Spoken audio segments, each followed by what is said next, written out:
Ryan? I have been a Cavs fan since, oh my God,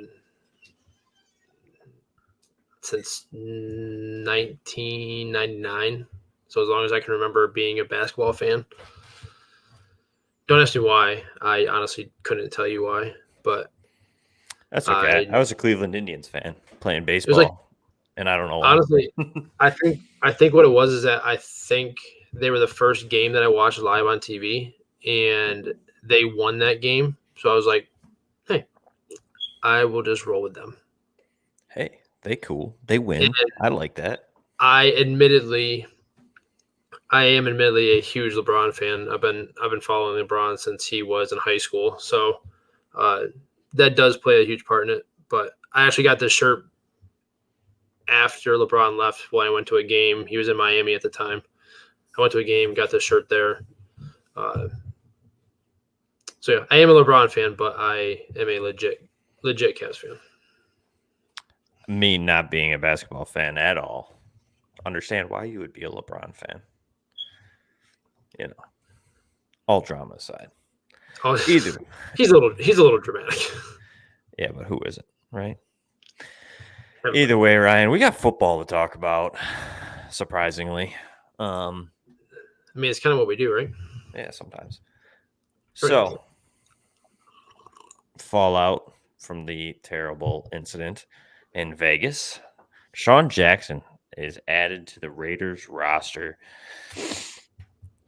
Ryan, do you think there's really any fantasy output here with Desean Jackson, or do you think he's just going to be added? He's going to be that field stretching role, kind of open up the field for the underneath for Josh Jacobs, Kenyon Drake, Waller, etc. Or do you think Desean Jackson is worth, say, an ad if he is a free agent on your waiver wires, or is he someone that if you're, say, a contender in a redraft that you want to try and acquire, or even a contender in Dynasty that you want to be able to get maybe a little bit of a cheaper option? Is he a guy that's worth acquiring, or do you think Desean Jackson's just kind of smoke for the mirrors? I mean, I'm willing to take the chance on him. Uh, we saw what Nelson Aguilar was able to do in that offense not that long ago. So I think it is more of like a open up the field type of acquisition. Yeah, acquisition for them. But he is going to have his weeks as long as he stays healthy, where he's going to have a long bomb or two. He's going to be a guy that you should be able to plug into your lineup for a massive upside play, especially if you run into bye week issues or injuries or something like that. If you're a huge underdog for the week and you just need somebody that might pop off, and you have somebody that provides a safer floor, but maybe not as high of a ceiling, he might be a guy that you can plug in there. But in terms of like a weekly starter, I don't think he's going to be that. But if Nelson Aguilar can be a wide receiver 2 in that offense, wide receiver 3 in that offense, I don't see a reason why he at least couldn't give you a boomer bust style of production for the rest of the season, as long as he stays healthy. Fair. Yeah, I'm kind of avoiding him. I could see what your points are there, but I just feel like Desean Jackson's just, I've been burnt too many times, and I just feel like he's going to be that field stretcher that Henry Ruggs was, that wasn't always totally viable. Like you said, he's kind of boomer bust, and I just, how healthy is Desean Jackson going to stay? You know, Yeah. we've seen it the last couple of years. He plays a game or two, he gets injured, and you know what I mean? It is what it is for him, and it does suck for him as like a fantasy or as a football career, but it's just something that I'm just not interested in. I'll let him blow up on a couple of people's benches, and then once they put him in, I'll watch them get a 0. So I'm just going to avoid it. I just don't like it. I don't like Desean Jackson. So Odell. Oh, go ahead. Did he just real quick? Did he miss last week strictly because of the release? Like he wasn't hurt or anything, or like going into the bye week or anything in week 8. No, I think that they So he released just him. wasn't seeing playing time, just Mm-mm. period. I'm looking at a snapshot right now, and it wasn't less than 32% every game this year so far. So Yeah, I think the Van Jefferson emergence, Cooper Kupp just being Cooper Kupp this year, just the best receiver in fantasy football right now. And Robert Woods kind of coming back on. I just feel like, I don't know if they just didn't think they needed that part of the offense, but I feel like Van Jefferson kind of took over as far as that deep threat, kind of stretching the field a little bit. So, Yep. And I think they just went with that guy that they drafted, and they are grooming to be their third guy. So, well, and he's young and already producing, so why not Yeah. give the younger guy the valuable reps? Exactly. Odell is finally a free agent, first time in his career. The rumors have begun. Apparently, he wants to be a Packer. Pete Carroll said with a smile that we'll have to wait and see if the Seahawks are interested. So where do you want to see Odell Beckham go, Ryan?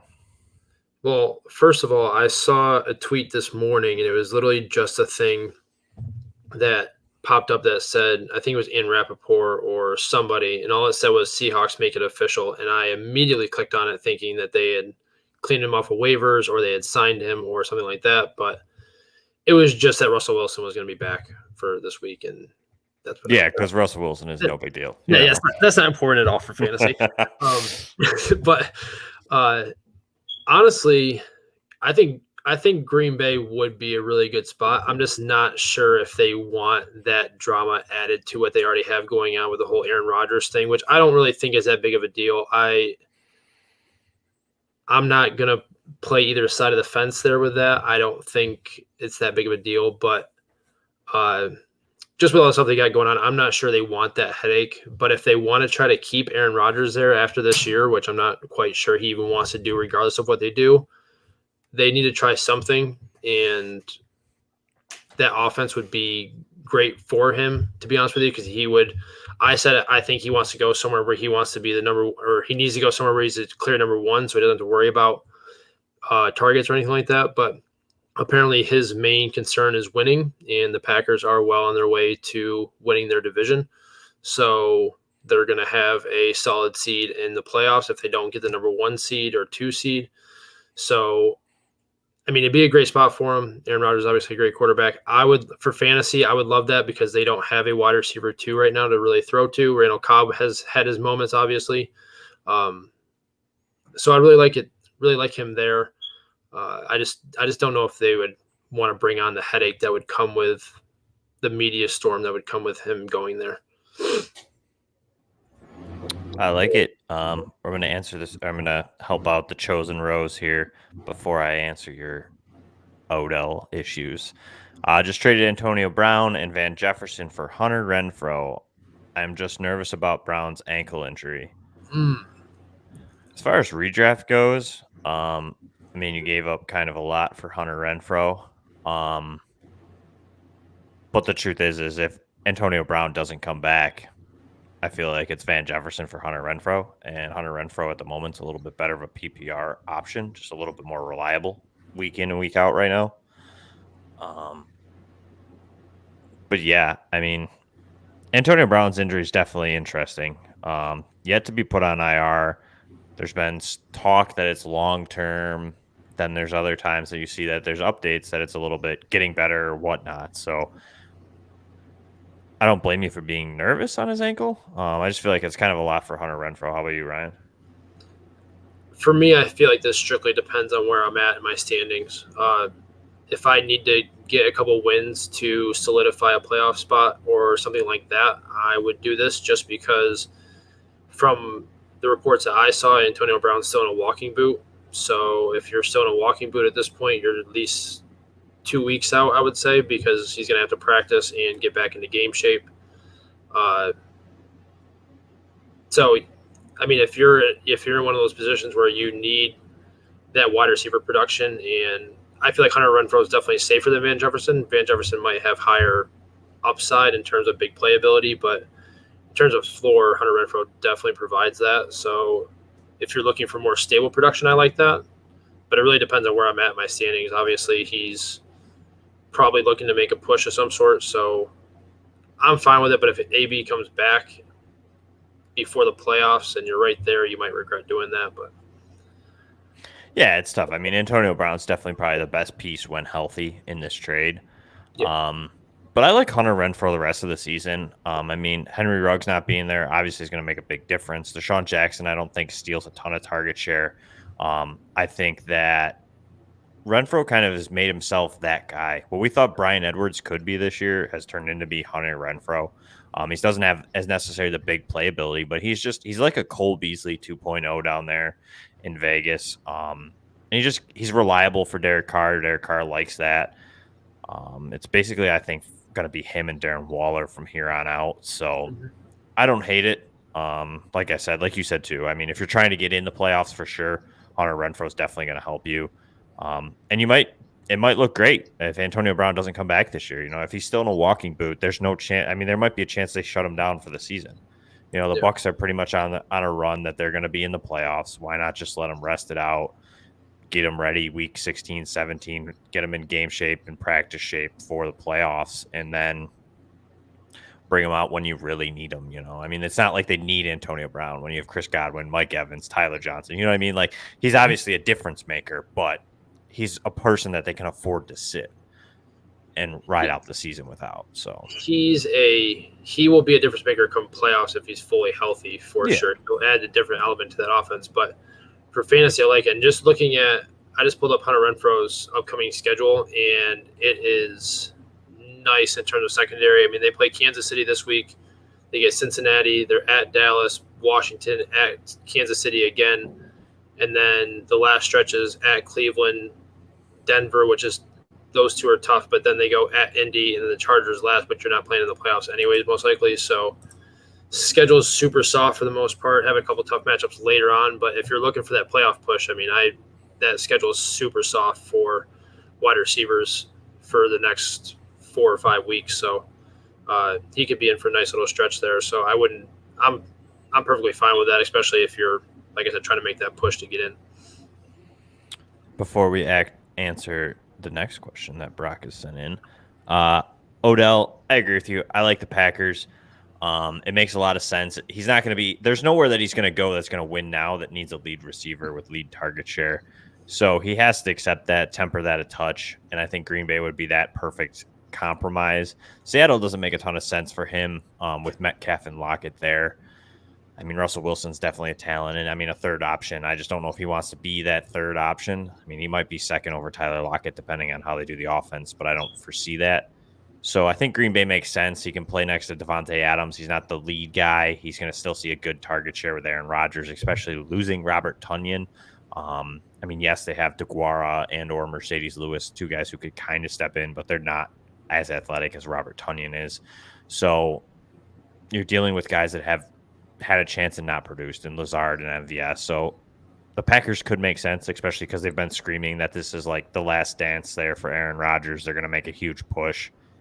Why not add a previous Pro Bowl wide receiver who has definitely taken a step back but still can play, who's definitely better than Allen Lazard and MVS. So it makes sense.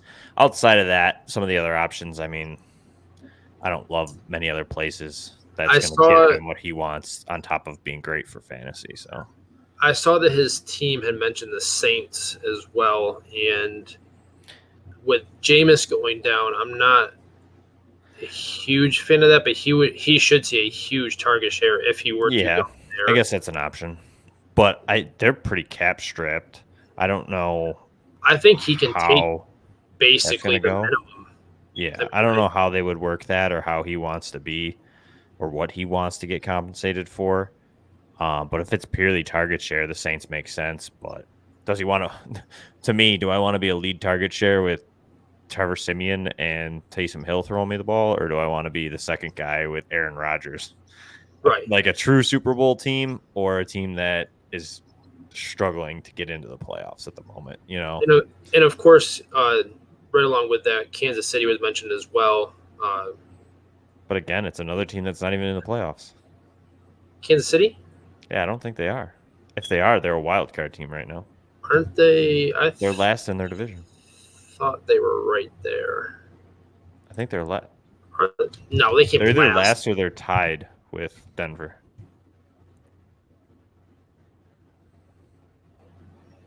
All those teams have 5 wins. Oh, they did. They are all tied then. Yeah. Yeah, the but I think Raiders, they're the still. Chargers are ahead of them just because the Chiefs have had, or they haven't had their bye yet, and they only have 3 losses. Yeah. So, I mean, are they ahead of Denver technically? I don't know if they're in. Either way, they're on the bubble. Brock has sit 1 full PPR.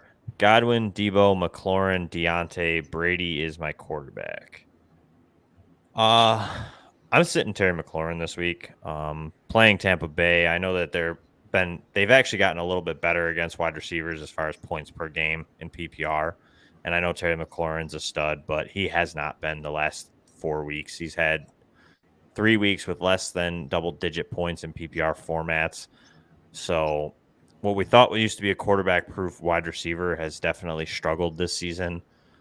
And just a pass rush in Tampa. I think Taylor Heineke is going to be running for his life. He's going to be throwing inaccurate passes, and it's just not going to be.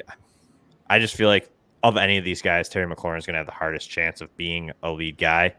The only person I would think about would be Debo on the injury front.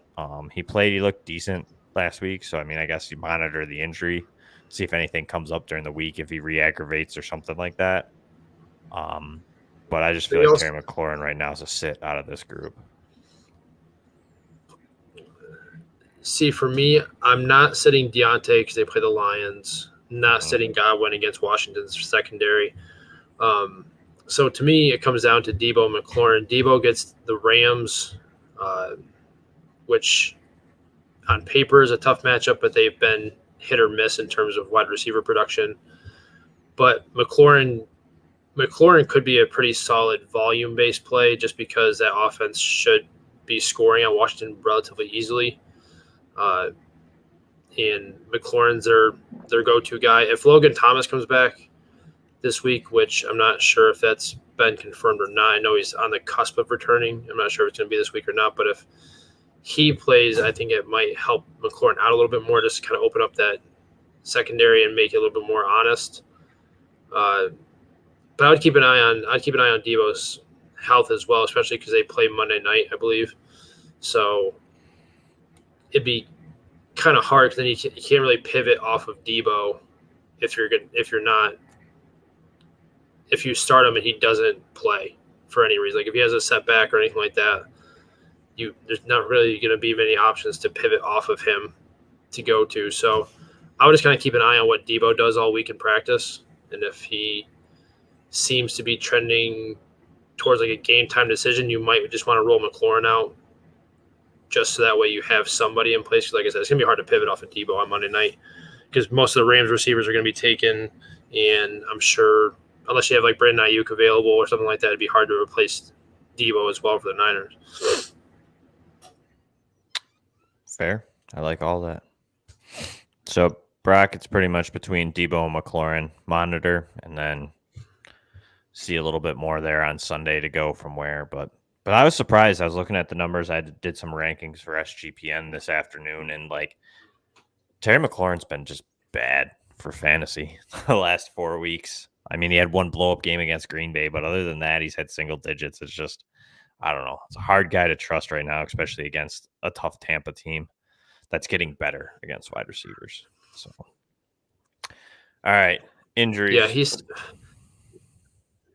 Yeah, I know. It's sad. It's hard. But he's seen a ton of targets. He's just not getting thrown to accurately. So yeah, he's seen 39 targets in the last 4 weeks. He has 18 receptions. So not great.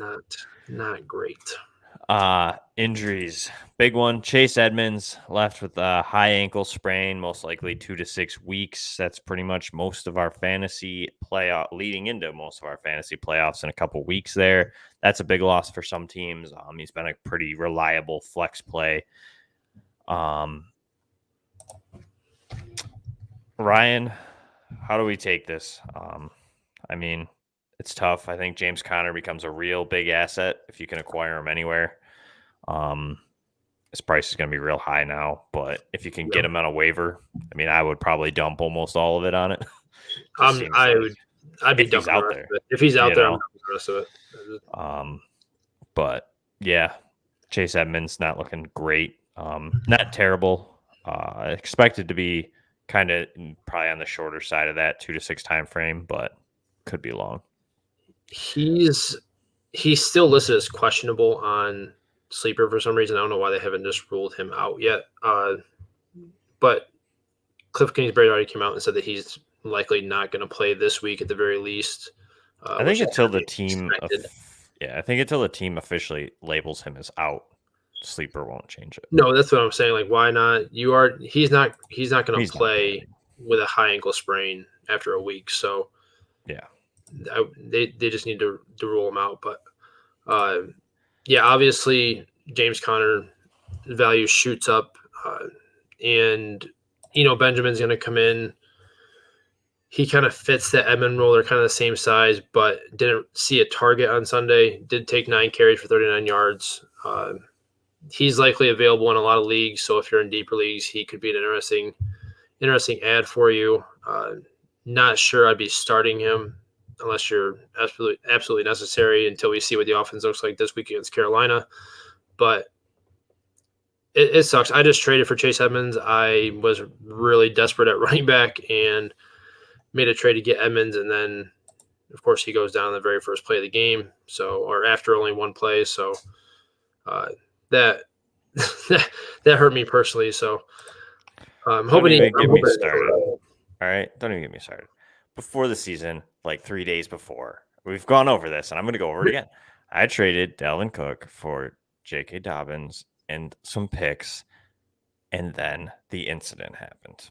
So don't even. All right. Yeah, it wasn't even the same. You probably didn't even give up anywhere near what I gave up for this that. team. Okay. The team that I had. all right, whatever. We got other people to talk about, Ryan. All right. No, this other team that I had, it was that I traded him for. I had CMC, who was down,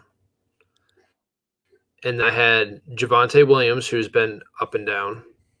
I have Antonio Gibson, who's been up and down, mostly down. So I needed that safe RB2 to keep running into the playoffs. And luckily, CMC is back now, and he looked relatively good last week. So I'm hoping that saves me. But I was looking at just dumping the rest of the season because I wasn't going to have a running back that I could trust to start from week to week, and I was just going to have to rely on wide receivers and tight ends to get me through to the playoffs. So I was going to be 6-2 without any starting running backs until CMC came back. So now that CMC is back, it's a little bit easier to manage, but having a team that started off so hot and then losing a guy like Edmonds they just traded for and traded wide receiver value for was a little hurtful, a little painful. I'll allow your pain.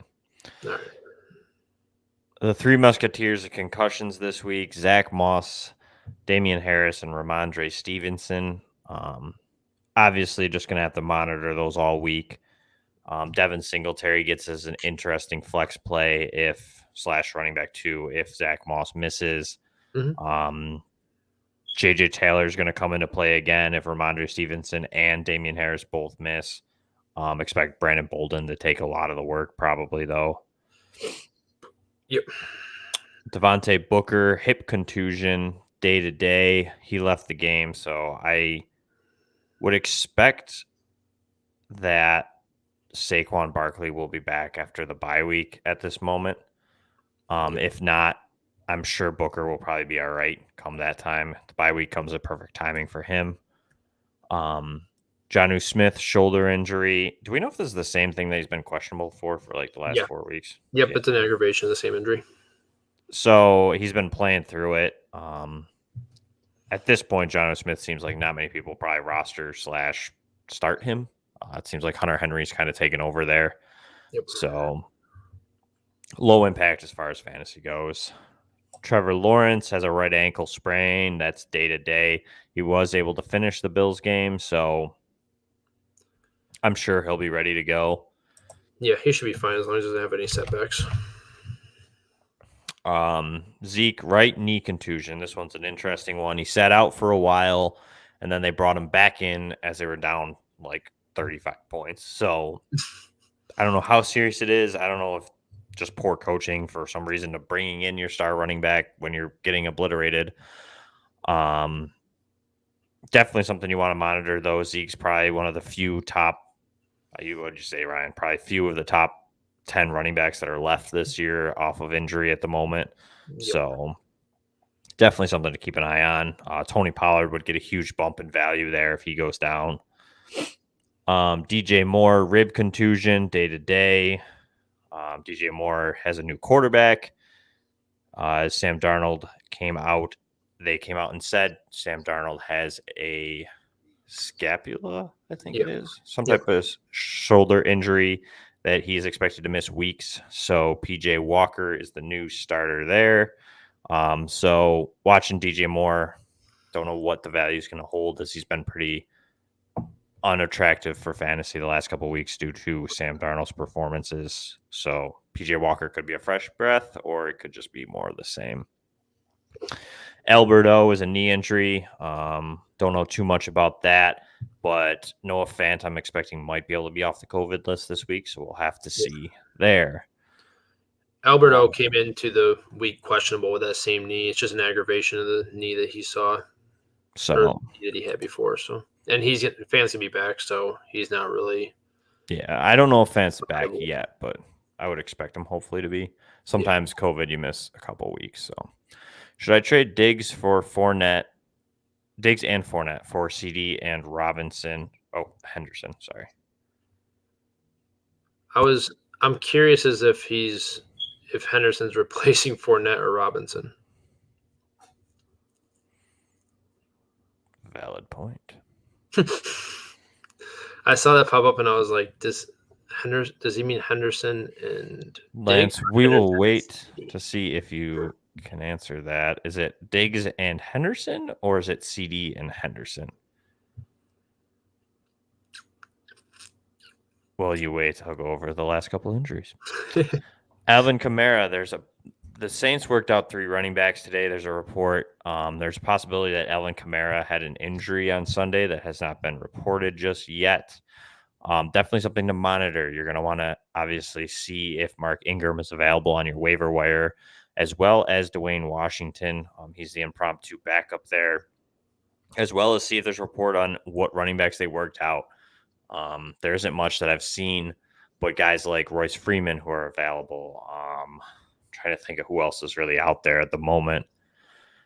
And that's about all I got. But Kerryon Johnson Smith. Oh yeah, Kerryon Johnson. Josh Adams. Is that who they worked out, or you're just thinking of guys that are Ryan, come back. Is that who they worked out, or are those guys that you thought that are available? No, that's who they worked out. That's who they worked out. Was who? Kerryon Johnson. Kerryon Johnson. Ryan, why are you breaking up? This is crucial information. Josh Adams and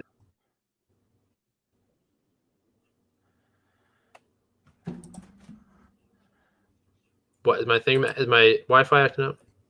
Yeah, you're acting up. We got Josh Adams and we got Kerryon Johnson. Rodney Who's the third one? Ooh, Rodney Smith.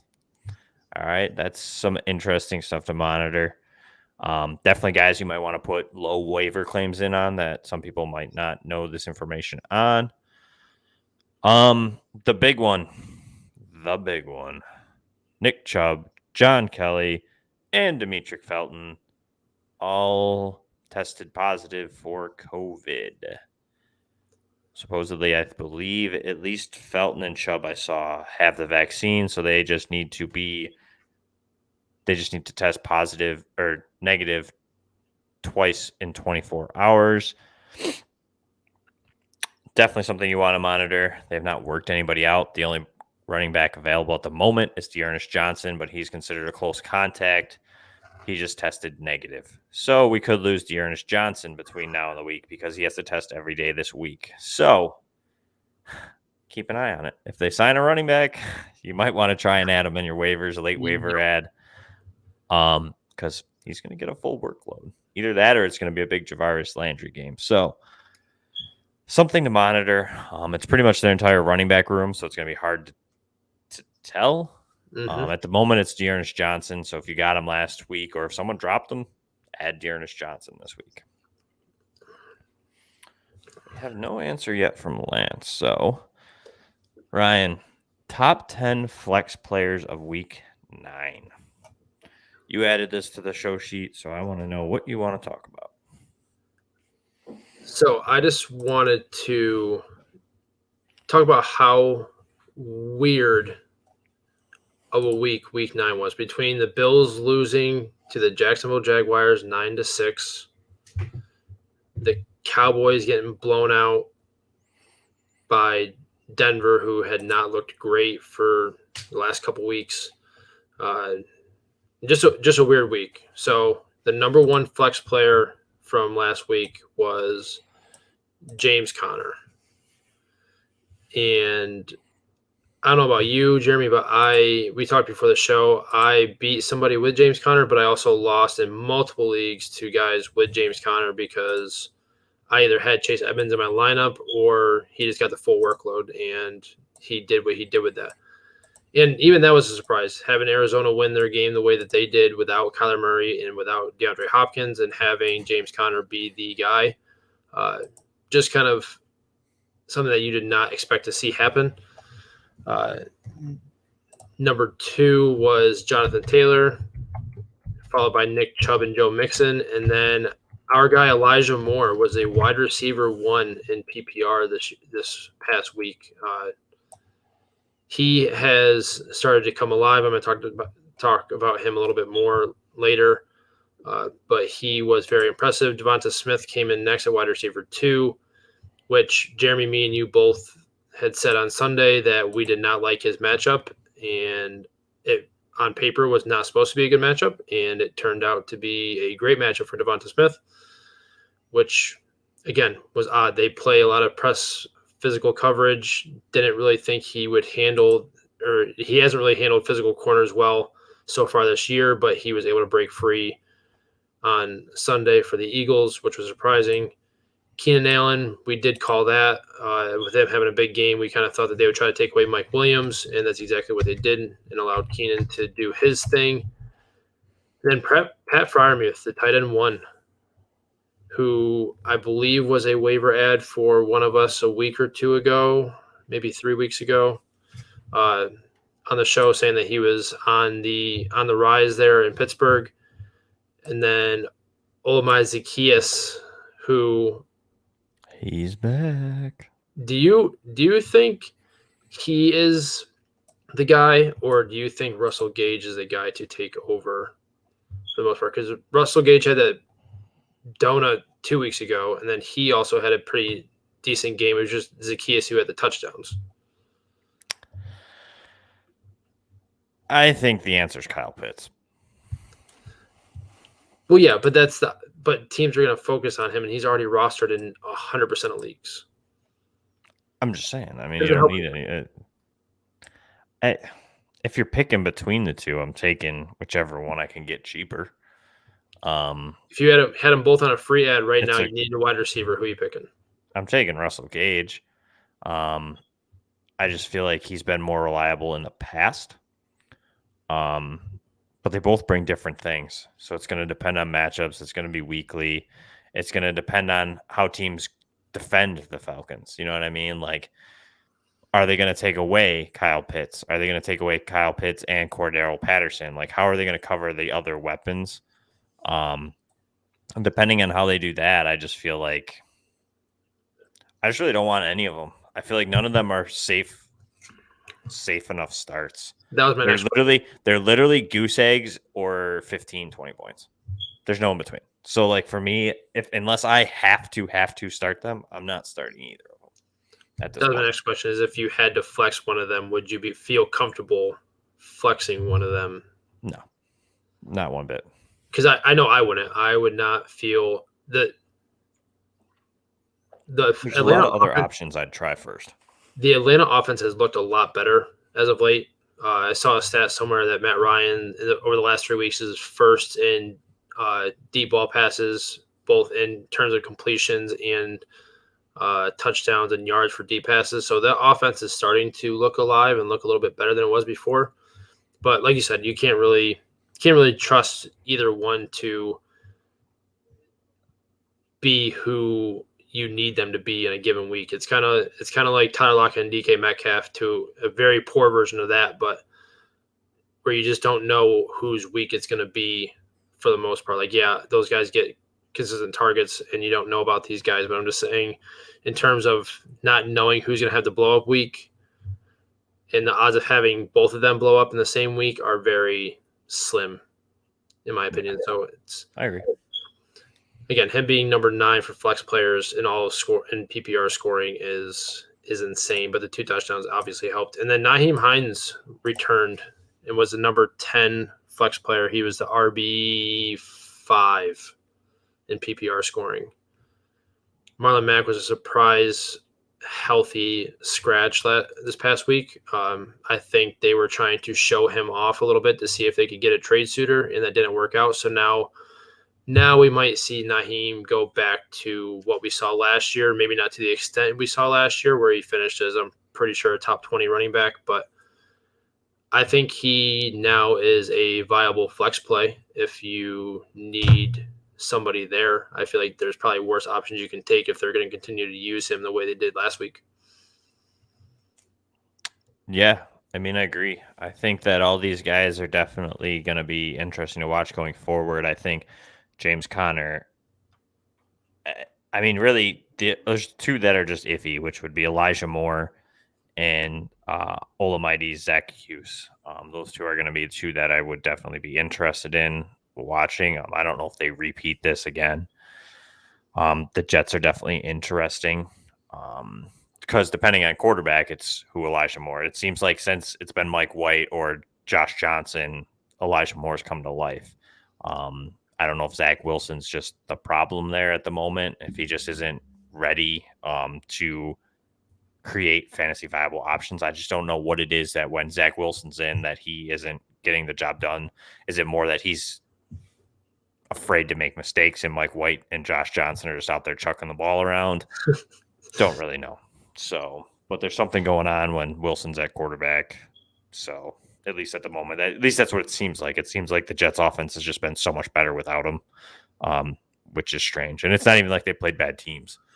You know, like Indy's a good defense. So yeah, and it's kind of weird that you say that because from at least what I can remember pre-draft, it was the big hype around Zach Wilson was that his arm talent was right up there at the top of the class, and he was one of those guys that was aggressive in college, and now he just seems to not, and he looked aggressive in the preseason as well. He didn't really look afraid. He had me sold in the preseason just how comfortable he looked, and then all of a sudden he just kind of fell off. So I don't really know what exactly happened between the preseason. And I know it's different levels of competition, but it just seems odd that he would take that far of a fall for a guy that's super comfortable in the preseason as opposed to regular season.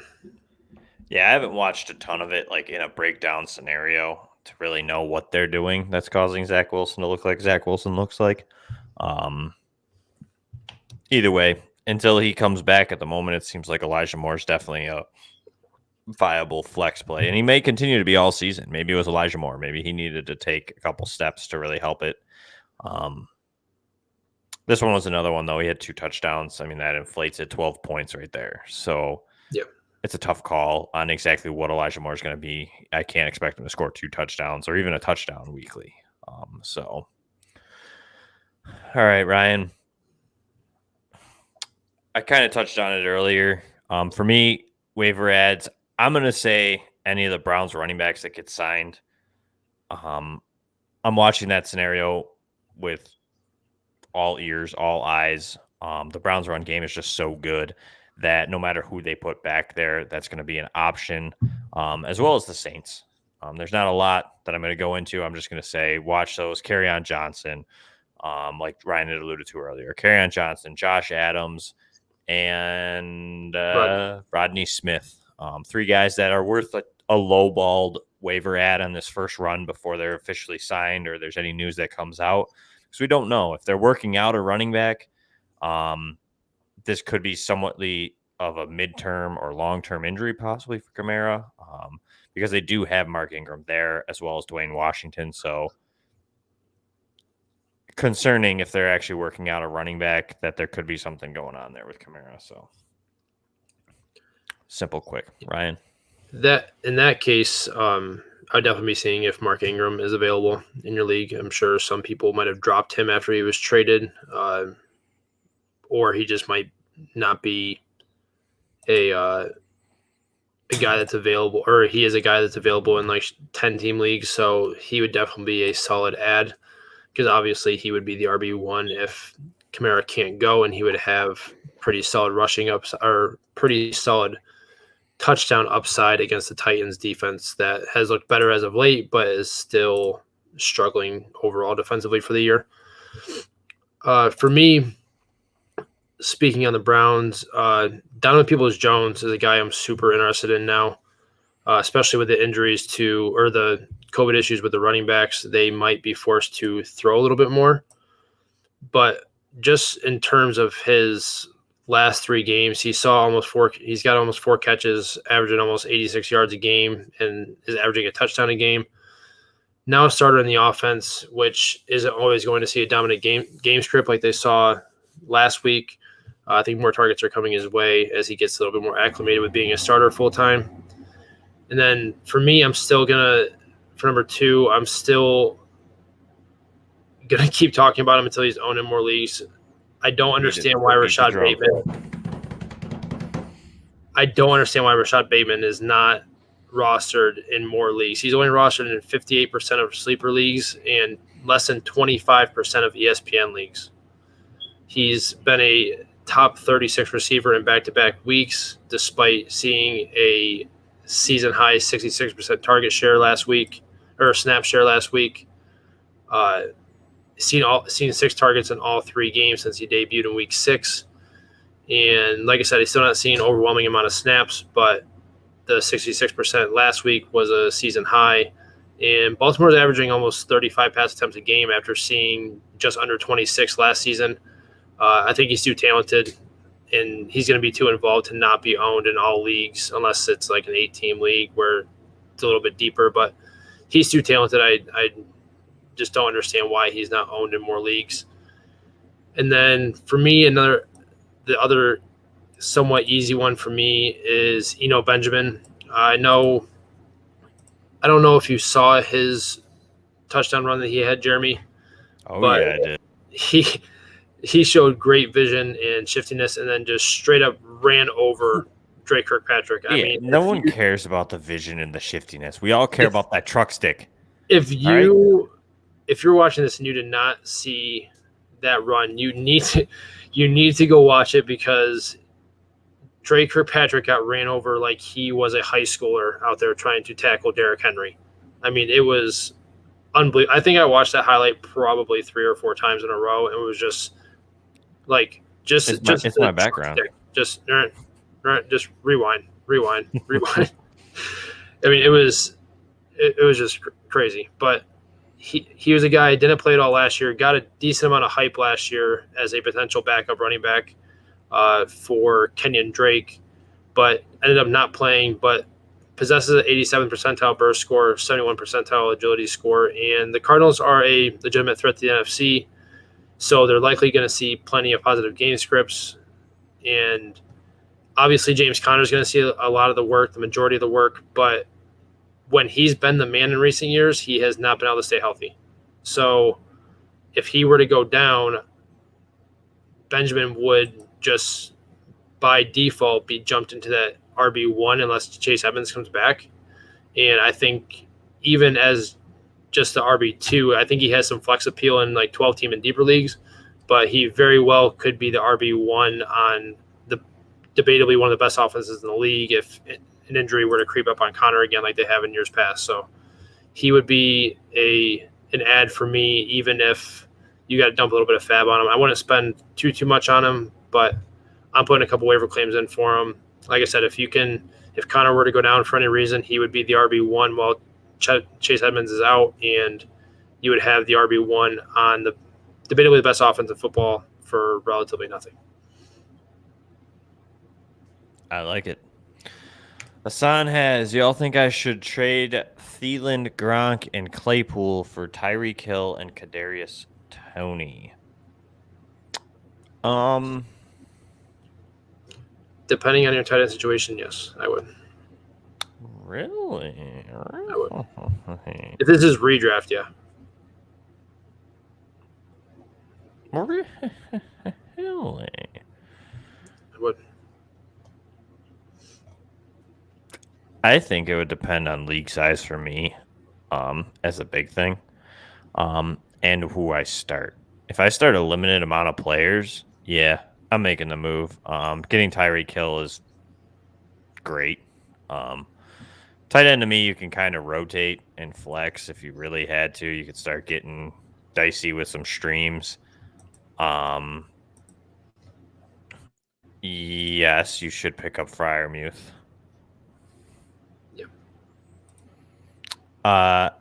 Hassan, is it redraft for sure? Either way, you should pick up Freiermuth. Yes, for sure. He's one of my waiver claim targets that I was going to talk about. 3 weeks, 6 targets, 3 touchdowns over the last 3 weeks, 3 double-digit fantasy point weeks. Freiermuth has become kind of the favorite target for Ben in the red zone, as well as 6 targets a week is a pretty good target share for tight ends. It's pretty average. He's a reliable tight end that's very Heath Miller-like, a guy that Ben Roethlisberger loved. So for me, yeah, I'm grabbing Freiermuth, and I'm definitely making that trade because you also have Logan Thomas and Hunter Henry already. I would make that trade. You lose your guy in Claypool, Thielen, and Gronk. So you are gaining Tony and Tyreek Hill. So you have that free open spot. So I would add Freiermuth in the process. I know it's 3 tight ends, but if you're allowed to flex 3 tight ends, or if you're allowed to flex an extra tight end in your flex spot, then I don't hate it. Yeah, I mean, I think that's a good deal. To me, Freiermuth's worth more than Claypool at the moment in redraft. Like, as far as the value goes currently, weekly, it just seems like Claypool's gotten forgotten about with the emergence of Freiermuth. Yeah, I mean, Tyreek Hill just saw 18 targets 2 weeks ago, I believe it was. Yeah, 2 weeks ago he saw 18. Last week he saw 11. His season low is 4 against Baltimore, but all the way back in week 2. After that, he's had 7 targets in every game after that. And I think the Chiefs right their way eventually. It's going to take some time. They're just kind of working through some stuff, but yeah, in a 10-team redraft league, I will gladly take the upside of Tyreek Hill, who has week winning potential on any given week, as opposed to, I mean, Thielen's solid. I'm not hating on him whatsoever because he is solid, but what is it, Claypool? Yeah, I'm making that move, especially with Debo's injury. I think you plug him right in with him and DK, and I think I saw something too. Claypool got a little banged up this week too. There's an MRI on his foot they were doing. Oh, on his toe, yeah. So, yeah, I'd make that trade, especially with who you have at tight end, Logan Thomas, Hunter Henry, and then if Freiermuth is available on your free agent wire, I'm definitely scooping him, and you can feel good. You got 3 tight ends again, and Gronk could be great when he comes back. He also could not be. I mean, that rib injury is something that could linger. So for me, I like it. He's another guy that they might just shut down for an extended period of time just to make sure he's fully healthy, ready to go for the stretch run, because they're going to make the playoffs. I don't really think that's in doubt. So they're going to want their full arsenal of weapons to make a repeat run. So I wouldn't be surprised if they shut him down for a little bit longer to make sure he's fully healthy.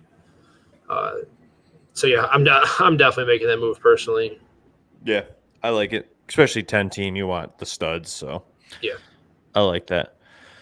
Like I alluded to, Freiermuth is one of mine. Again, I think like Ryan had said, we talked about it a couple weeks ago, but this time it's for real. He's been here. He's cemented himself. He's had 3 solid weeks. Eric Ebron has still got a lingering injury, and I think Freiermuth is here to stay.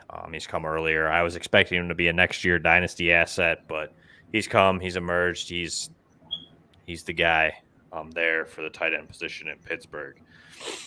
My last one is Devante Freeman.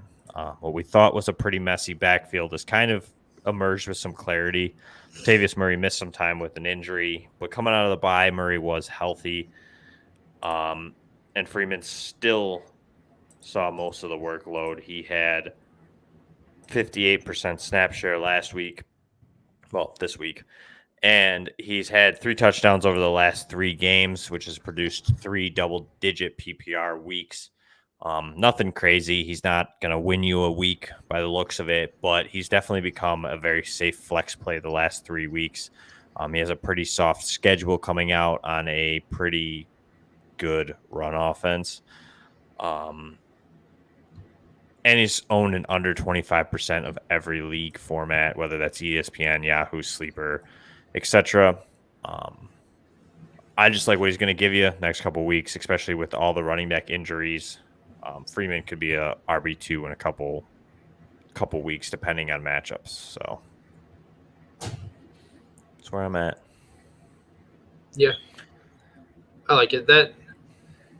I just feel like they're just so. That running back room is just so weird at this point. Like if this was but it's not 5 years ago, this would be the best running back room ever. Right. It seems like Bell's a spell back at the point now. It seems like Freeman, until Freeman messes up or something happens to Freeman, it seems like he's kind of taken that little bit of a lead role. Kind of seems like he's touchdown dependent, but right now this offense is a humming. And, he scored a touchdown in the last 3 weeks. So, yeah, if you're touchdown dependent, but if I'm scoring a touchdown every week, who cares? You know what I mean? Like, Right. Touchdown dependency only matters if they're not scoring touchdowns. And team scored 30-plus points in almost every game this year. So, yeah, no, I agree. but, I'm cool with that. All right, folks. That's week 10. Well, week 9 leading to week 10. However you want to say it. Me and Ryan will be back Sunday morning as usual. Start sits. Any questions you want via YouTube. Twitter, you can comment on there. Unfortunately, we can't pull it up. StreamYard, Twitter, not agreeing. Not our problem. Either way, until then, you can ask questions to Ryan on Twitter at Mackie_FFB, or you can ask questions to myself at PopesFFH. You can also send them to the show's Twitter at FF Playmakers. One of us will try to get to it. It's easier to probably send them directly to us, but you can send it there.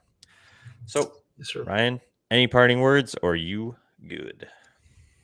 No, I think I'm good. Just tune in Sunday and hope you guys have a successful waiver edition because I know that I need it. So be praying for all of us. Hopefully they work out. Till next week, guys.